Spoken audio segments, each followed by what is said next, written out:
Fala galerinha, mais ou menos, tudo beleza com vocês? Mais vídeo pro canal não tem esse canal.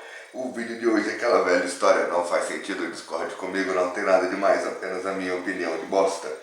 E a minha opinião de bosta do vídeo de hoje começa com esse pote não, com esse vidro, com essa embalagem, como você preferir chamar.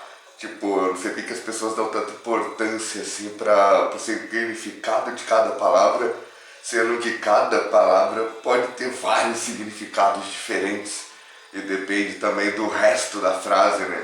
Depende do contexto que aquela frase está inclusa, né? No livro que ela está inclusa, na história que aquela frase conta e tudo mais. Mas enfim, começa com essa garrafa que é o mais popular. Para esse formato de embalagem, o nome mais popular é garrafa. Filosofia inútil, a gente vê por aqui, com certeza. Mas enfim, por que eu tô querendo fazer um vídeo sobre essa garrafa? Filosofia da garrafa, filosofia de boteco. Não, que eu achei bem curioso. Uma parada que eu tava vendo aqui nessa garrafa, que aqui não sei se vai ficar bom na câmera ou não, mas acho que vai ficar visível, espero que fique visível. Aqui tem a data e tem escrito desde 1840, ou seja, falando que essa fábrica produz azeite desde 1840. Olha quantos e quantos anos atrás.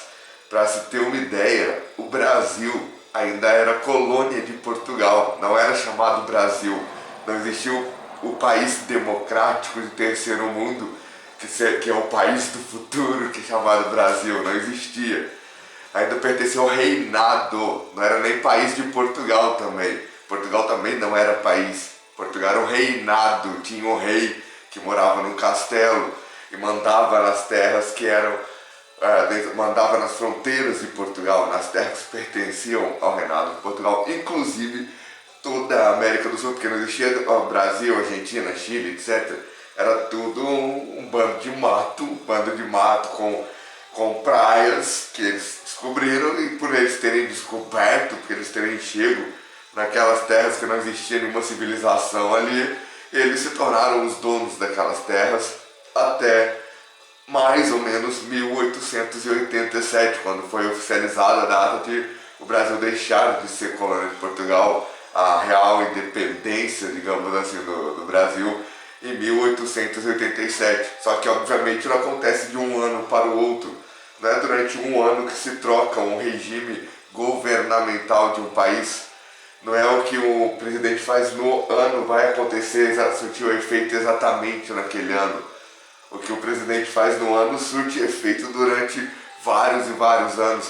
Uma lei que é alterada, que nem é o presidente que é o único responsável, a autoridade máxima para autorizar uma lei, qualquer lei que o presidente quiser colocar, qualquer inciso, parágrafo, etc e tal, tem que passar pelo voto do Senado, tem que passar pelos votos do Congresso, porque esse é o sistema de regime de democracia.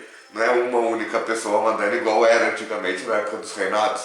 Na época dos reinados era só o rei mandava, era a lei absoluta. Igual na época do Império Romano, que veio antes dos reinados, né? Que o Império Romano, na verdade, foi tipo de um reinado. Só que dominou quase toda a Europa na época, que não era também Europa, não tinha esse nome continente europeu. Era o que era mundo naquela época, era o conceito de mundo da galera daquela época, até descobrir, né? Os exploradores terem, ou seja, até a civilização evoluir até um certo ponto, onde começaram a construir navios, barcos, caravelas, chame como quiser, que assim, mas como faz os transatlânticos de hoje, que eles atravessam, conseguem suportar as várias tempestades marítimas, ondulações, tempestades, furacões e etc e tal que acontecem no mar, né? Tempestades que acontecem não em cima do continente, mas acontecem na área de mar, e embarcações com tecnologia suficiente para suportar isso. Quando eles começaram a construir isso, começaram a explorar o resto do planeta onde eles viviam, começaram a perder o medo de chegar na borda no fim da onde a visão conseguir alcançar, né? Porque eles conseguiam alcançar só com a visão e binóculos e tal, eles viam e achavam que era uma borda lá depois daquilo, que depois daquilo era uma queda d'água. Só que eles começaram a construir esses barcos, esses navios que conseguiam flutuar no oceano, conseguiam aguentar, né, todas as alterações das correntes, as formações de ondas, etc., que rolam no oceano. Eles começaram a ver que à medida que eles iam avançando no oceano adentro, a borda ia ficando mais para frente, até que de repente tinha uma outra terra. Aí eles chegaram na terra e essa terra não era a terra deles, não era a terra conhecida, porque o plano deles era dar a volta e chegar na própria terra conhecida. Mas enfim, comecei no azeite e fui parar nisso, sabe? Que doideira, né? Eu acho muito, falando de doideira, eu acho muito doideira uma coisa que existe um livro antigo que tem uma frase que ela diz o seguinte: conhecei a verdade e a verdade vos libertará. Mas como que se conhece a verdade? Como que se busca a verdade? Você observando, você estudando, você questionando, perguntando e traçando paralelos entre todas essas informações que você coleta em busca de uma coisa que tenha um sentido lógico, uma coisa que pareça fazer sentido e uma coisa que você consiga provar uma teoria, elaborar uma teoria ali sem deixar brechas que expliquem cada detalhe daquela teoria.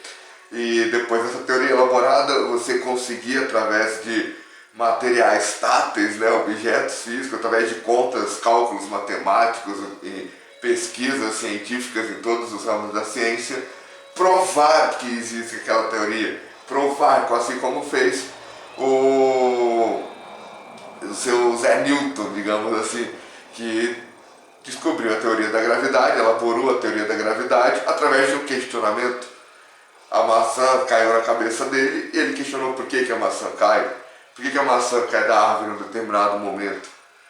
E aí ele foi atrás de descobrir o porquê disso. Ficou observando quanto tempo demorava para a maçã nascer, para o pé de árvore de macieira nascer. Depois que a macieira nascia, quanto tempo demorava para a primeira maçã aparecer. Depois que aparecia o primeiro sintoma que tinha uma maçãzinha nascendo ali, o tempo que ela demorava para crescer, depois o tempo que ela crescesse, quanto tempo ela demorava para cair. E todo o processo ele foi analisando, foi pesquisando, porque o que fazia ela cair? É só o fato dela ficar madura, ela já caía, ela não podia ficar madura, continuar pendurada, mas ela ficava madura e para ela ficar madura ela caía, igual pegar uma caneta, soltar a caneta vai cair, ou qualquer objeto. Por que isso acontece? Ele foi atrás disso, foi procurar teorias, explicações, por que disso. E através dos cálculos, pesquisas científicas e observações, chegou à conclusão da teoria. E com base na teoria, criou pequenos testes, coisas que provavam a teoria, da existência da teoria da gravidade. E só depois de mais de 20 anos que foi reconhecido. Porque ele passou a vida inteira para provar que essa teoria existia. E praticamente só depois que ele morreu que ele foi reconhecido como grande gênio, inventor e criador de várias coisas, e a teoria da gravidade passou a ter valor. E igual outros vários gênios da época. Então, assim, como que você descobre o que é verdade? Como que você busca a verdade? Fazendo esse processo ou simplesmente esquecendo tudo isso, falando que é bruxaria, que é pacto com o diabo, etc e tal, e passando a acreditar em alguém que te diz que a verdade é essa, porque assim está escrito em um livro antigo, um livro que foi criado por uma organização, uma instituição, qualquer nome, termo que você quiser usar. Instituição essa que na mesma época que ela criou esse livro, ela também fazia o quê? Ela mandava prender, mandava torturar e mandava matar quem dissesse que a Terra não era plana, porque segundo os ensinamentos que essa instituição pregava, a Terra era plana e o Sol é o centro do universo. E quem falasse oposto a isso deveria ser torturado, preso e morto, porque estava falando um absurdo, falando contra os homens de Deus, questionando os homens de Deus. E questionar os homens de Deus, desrespeitar os homens de Deus, é a mesma coisa. E desrespeito ao homem de Deus é um desrespeito a Deus. Isso é um absurdo, você não pode fazer isso porque é errado, etc e tal. Enfim, né, se a gente for analisar a história da humanidade é muito curiosa, né não? E tudo isso faz do azeite. Faz pra todos, fui!